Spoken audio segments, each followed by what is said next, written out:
So நிறைய பேருக்கு வந்து நம்ம க்ரௌன் வைக்கும் போது பாத்தீங்கன்னா ஃபைனல் லேயருக்கு மேலேயும் ஹேர் எல்லாம் தூக்கிட்டு இருக்கும், ஒரு ஃபினிஷிங்கே இருக்காது, கச்ச கச்சன்னு இருக்கும் பாக்குறதுக்கு. ஏன்னா பேக்கும் வெளியே தெரியும், அப்படி தெரியக்கூடாதுன்னா என்ன விஷயம் ஃபாலோ பண்ணணும் அப்படின்னா, நம்மளோட ஃபைனல் லேயரை ஃபர்ஸ்ட் கொஞ்சம் திக்கா வச்சுக்கணும், ரொம்ப தின்னா இல்லாம. அதுக்கப்புறம் அது 120 டிகிரில வச்சுக்கணும். பேக்கும் பண்ணும்போது கோம் வந்து இப்படி ஃபுல்லா உள்ள இறக்கக்கூடாது.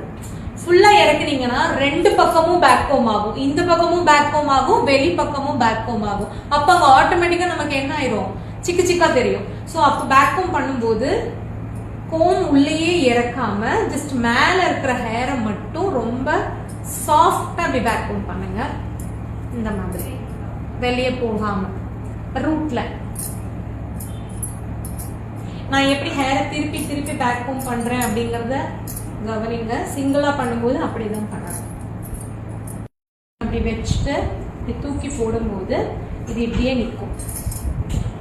ஓகேவா? இதை நீங்க ஸ்ப்ரெட் பண்ணி விட்டீங்கன்னா எல்லா பக்கமும் ஸ்ப்ரெட் ஆகும். அப்புறம் நம்ம இதை நீட் பண்ண. பேக் கோம் ஆக்சுவலி எப்படி இருக்கணும் அப்படின்னா, இங்க ஹைட் இங்க ஃபிளாட். நமக்கு என்ன இருக்குன்னா இங்க ஃபிளாட் இங்க பெருசா இருக்கு. அதுதான் அந்த மாதிரி ஆல்ரெடி பண்ணிட்டு இருக்கிறவங்களுக்கு அதை ஃபீல் பண்ணிருப்பீங்கன்னு நினைக்கிறேன். என்னதான் பண்ணாலும் இங்க பெருசா இருக்கு, இங்க ஃபிளாட்டா இருக்கும். அது ஏன் இப்போ உங்களுக்கு புரியுதா?